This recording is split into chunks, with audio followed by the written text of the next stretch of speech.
Alright, what's going on everyone? Today's day 2 of working on diagnosing and fixing the SL500. Yesterday I made pretty good headway. I had never relearned the throttle body, and I guess the throttle body relearned itself. Yesterday I also started the video off with deleting whatever zip ties right there. This seems a tad bit tight. Some people say this should have slack in it, but when I took off the zip tie, when I would pull this, see how like I can push it back that much resistance? It does have play in it. You can hear it, like it catches right there, and then I have to put down more pressure to open the throttle body. So see again, it does have a little play. I guess I could take a little bit of the play out of it, but you know, it has a little bit of play in it. I don't want it to have too much play. I want like all the throttle, if you know what I mean. Yesterday, after going to Bojangles for dinner, I came back outside, wasn't doing any recording because I wanted to get a better understanding of what was going on. So right here, I had a code for socket 4. It was 22. Oxygen sensor heater open or short circuit. I think that's an O2 sensor code. Now originally, let's look back here. Originally, one of these on pin 19, 6, 7, and 12. Let me go find that real quick. Hold on one sec. All right, so we're back here. Pin 19, like I said, had the code for, let's go back. These are the main codes that we're working on. Pin 6, or pin 19, we have 6, 7, and 12. 6, idle speed control faulty. I still think that has to do with the throttle cable and the throttle body. Ignition system faulty. I don't believe in that. And then 12, oxygen sensor grader, circuit open or circuit short, which if we look back right here, we have, this is socket 4 that we had a code for, and I got 22, oxygen sensor heater open or circuit short. So I'm getting a pretty good sign right there, if you know what I mean. Let's keep going though. I'm gonna mark this right here. All right, so yeah, we have 2 different ways oxygen sensor something or another. So, you know, in my mind, that's a pretty good sign right there. Then when I was talking about yesterday, when I first started off, I had a code. Let's see if I can. Okay, so I had a code with the, has to do with the, I think the limp mode. This was pin 7. I had got a code for 14, closed throttle position contact switch. Put a note to myself, contact shorted on throttle. And so I like did some Googling, did some research. I moved the throttle, and what I mean by that is I spun this thing, because originally when I would pull this, see how it stops right there and has some slack? I'd pull this and it would go like back to right here, like most of it's all the distance. So I just like spun this thing out, like spun it out, so I would be pulling it, I think, that way, and it made there be more,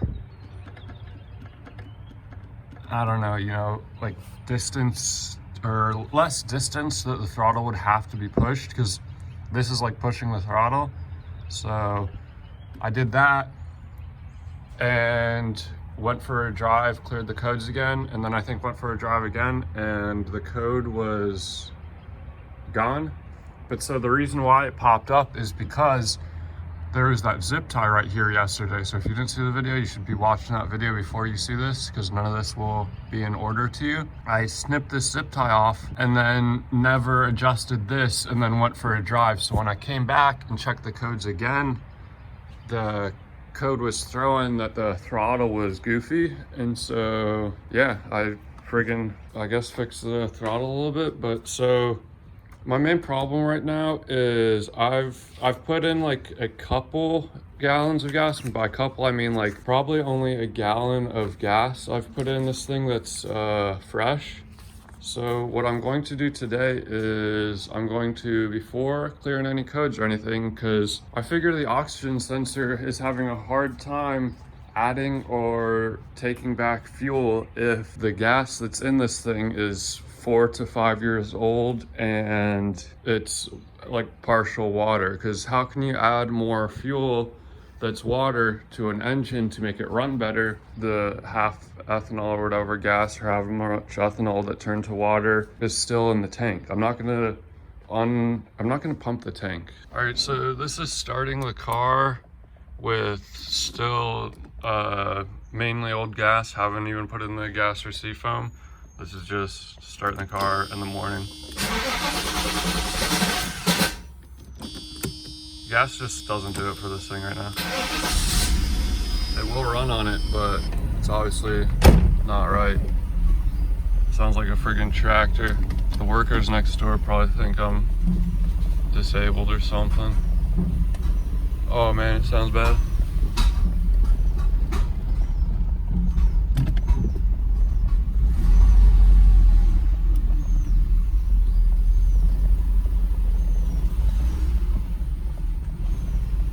Man, it was running really good last night, but like it was running like that, but I wasn't have to modulate the throttle. I'm modulating the throttle right now. Totally out of gas. Yeah, it wants to die. I really think it's the gas, because it can't. O2 sensor doesn't know what to do right now. But yeah, I'm gonna turn this thing off. All right, so right here I have the seafoam, and I have like, I don't know, like an unmeasurable amount of gas. Not a full 2 gallon, yeah, not a full 2 gallons. It's up to a little over half. Man, I hate these tanks. This is why we can't have nice things anymore. Stick the nozzle in the friggin' dirt, you know? I was gonna like save a little bit of this, but I think what I'm gonna do is just dump the whole friggin' thing in the tank and then dump it in the tank. She liked it.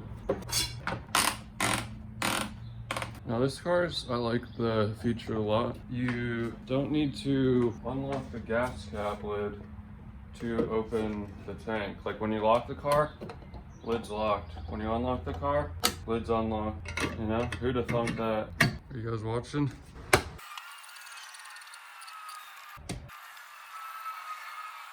Give it a little shake. I think that's all of it. Now I'm probably still gonna go to the gas station and get another 2 gallons of gas, but for the time being, I feel like just starting it and seeing if it smokes or whatever. So right after putting that in, I'm just gonna go straight to starting the thing. Should mix it up itself pretty good. My opinion is I ran it pretty low on, wow, it almost didn't even move on the gauge with a gallon.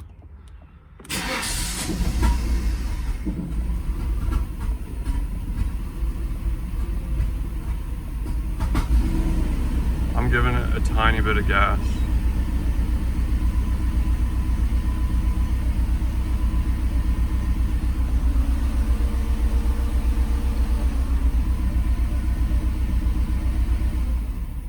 Now no gas. I think I just need to go put more gas in it. That's what I might do.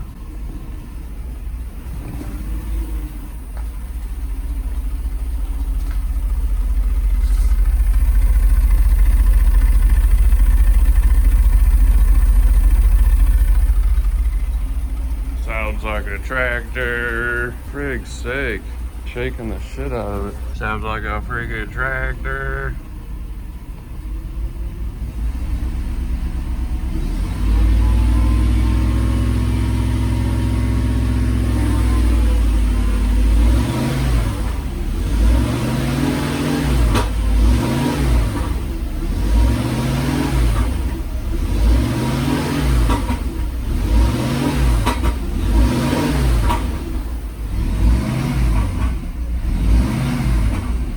Sounds like it's popping from like the front of the engine. I need to like look and see if there is an exhaust leak or something. But now I'm not pressing the accelerator at all. I'm gonna go get more gas. Y'all may be wondering if this thing still sounds like a boat. It still sounds like a friggin' boat. Let's get out of here. Some people ask if I put regular in my car on YouTube.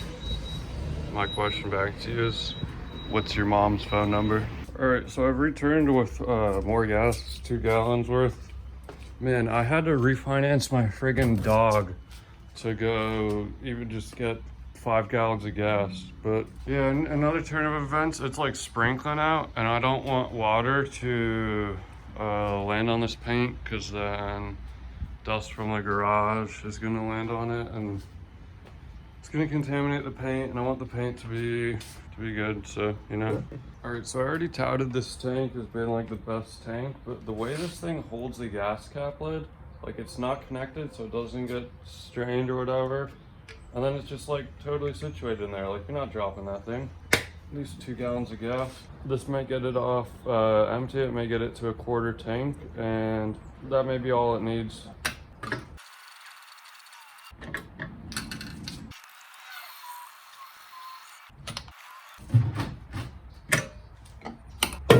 All right, so let's see how much gas we got in it now.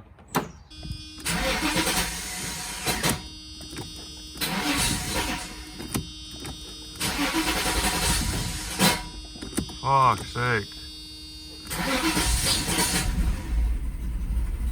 Oof, at least we're off empty.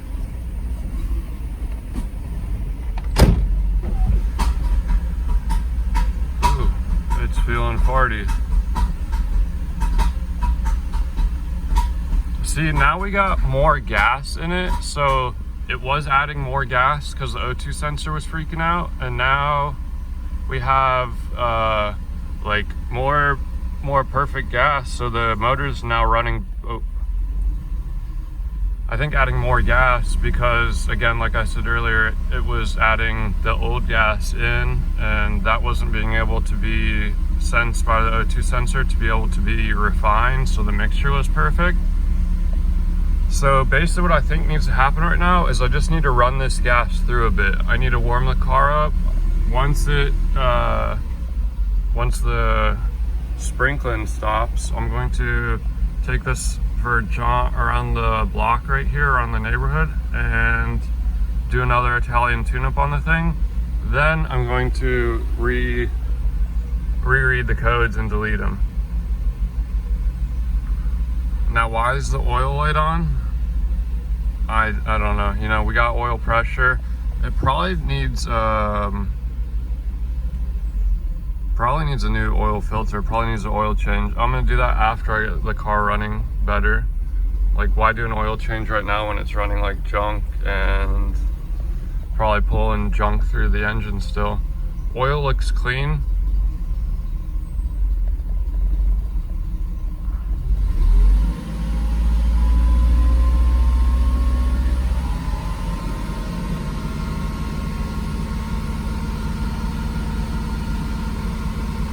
I'm gonna keep it at this for a minute. No smoke coming out. I may just get back to you in a minute if anything changes. Wow, I told you guys I was gonna go get lunch and also update you if anything else happened. Look at what came out of the exhaust. Maybe I should have kept going. All I was doing was, like, dang. Look at all that. I don't even know what that is. It smells like water. Yeah, it smells like water. I think all that water was in the fuel. And man, was it launching it. Like, yeah, this is water. When I come outside after lunch and if this is evaporated, then I know it's water. I mean, I think other things are coming out. I'm not sure if these stains were there. I guess they were. Yeah, like this is a lot of, I mean, there's dirt on the ground, but it definitely doesn't smell like fuel. Leads me to believe that my original theory was correct, but I need lunch. I'll be back. All right, so it's after lunch. Hasn't really been that long. I don't know how long it's actually been. As you can see though, a lot of this has dried. Like, that's all dry right there. So, I mean, that's mainly dry right there. I'm gonna have to put you guys on the tailpipe cam, you know?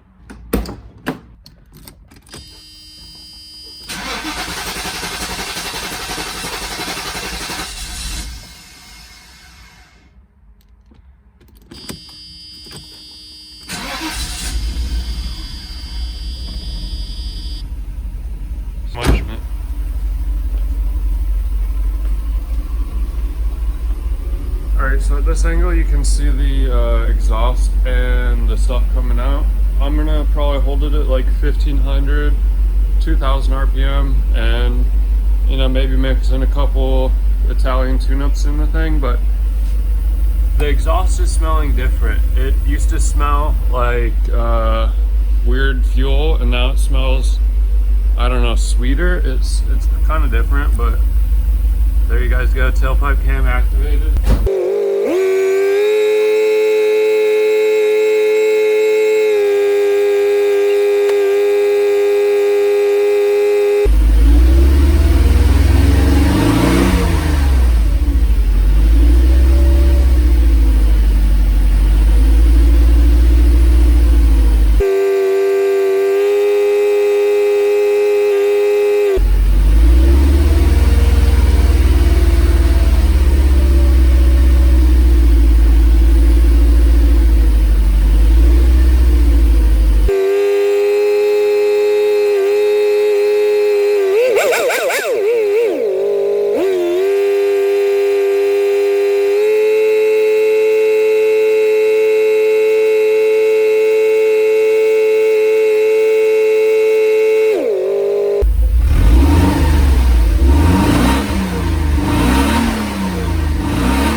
Okay, that was like 6 minutes of that, and clearly there is more water that is coming out of this thing. The problem I'm having, and I'll show you, or I can't really show you right now, but the car is at like 83, 84 degrees Celsius. You can feel it's warm. I'm not trying to get it really warm. The auxiliary fans, they don't work. I'm gonna show probably tomorrow or in upcoming diagnostic video of this car how to test the relays back up in here for the fan. That leaking right there is also just hydraulic fluid. I don't know if you can see, there's like that, I think it's coming out of that right there. When I get a closer look, when I look with my own eyes, I can see, but it's hydraulic fluid from the top. This car has coil suspension all the way around. That's why it looks like a monster truck, but I'm fine with it looking like this instead of looking like, I don't know, like that. This car isn't even much taller and this thing's slammed. But I think driving slam is kind of weird, but. All right, I got a little fan here. Here's my auxiliary fan, doing as much blowing as possible. It's blowing cold air in. The clutch fan's gonna cool as much as possible. I know these fans, the high and low setting on the auxiliary fans work. For some reason, they're just not coming on. I'll make a video on how to test them, but we're gonna do round 2 on Seafoam and see what else comes out.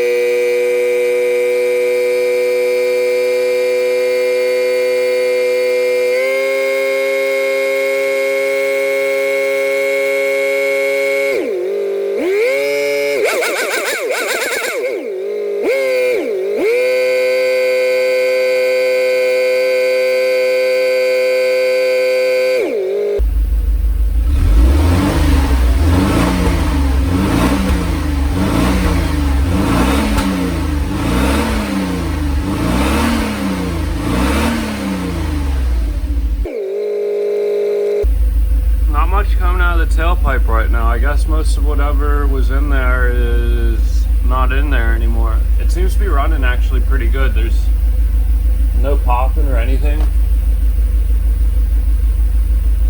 I think it's running pretty good. I'm gonna probably take the thing for a drive around the block and give it a little boot, even though I'm wearing not boots. But yeah, I think going for a drive, coming back, and then resetting the codes again could do something. We still got ASR, ABS, and oil light, but you can clearly see we have oil. We're almost at 80 degrees Celsius, and the auxiliary fans are not kicking on still. I know they work. I'm not sure if it's the resistor or the fans, but I mean, that'll probably be for tomorrow. All right, so after going around the block and after all the seafoam, I don't think any more seafoam was coming out. I ran the codes again. Pin 4, something about O2 sensor. Pin 6, don't know. These are all the, or this one, pin 6, 30 is this one, the ASR CAN bus something module interrupted. Here's what I'm gonna do. I'm gonna take that module out and inspect it, cause here's the problem. Friggin' gypsies that sold me this didn't have a cover on this. And I mean, yeah, these things are hot, but I had like a cover on it so it could suck air through. And you know, I think it's fine. I'm gonna keep a cover off so these things don't get so hot.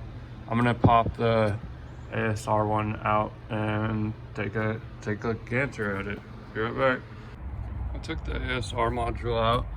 I guess this thing up here is like a fan that's supposed to spin, but I think mine was blocked off with junk, unfortunately. And yeah, I mean, for it being so corroded on top, it looks good. I put on some contact cleaner type stuff, and yeah, I'm gonna try and clean it out a little bit more also. I'm gonna take out every single module and clean them all up and put contact stuff on them. But so yeah, here we go. All right, so in further review, this ASR module is from LKQ, and so it's not original to this car. So that means someone has been trying to figure this out themselves. More dielectric grease is needed. Frig load of dielectric grease on there. Don't know if you can see it, it's there. Also cleaned up all the edges so it looks like this thing's cleaner than it is. Oh my goodness, so you're not gonna believe this, but we have a situation. ABS is off. All I did was take out all the modules and dielectric grease the junk out of them. Man, these cars make no sense, but a lot of sense. 2 lights on the dash, I can dig that, okay? I'm gonna take this thing for a drive, come back and try and delete all the rest of the codes. Here we go. All right, so it's the end of day 2. I think I got a lot accomplished today. The whole seafoam, I think that did the trick. Put new gas in it, I think that did the trick as well. Also getting off the ABS light, that was pretty cool. After the drive that I did at the very end of the day after everything, I never ended up clearing the codes. I ended up just getting dinner and then going to the store to get some more parts. But tomorrow I'll be clearing the codes again and working on the fans and stuff. Thank you for watching. Have a good day.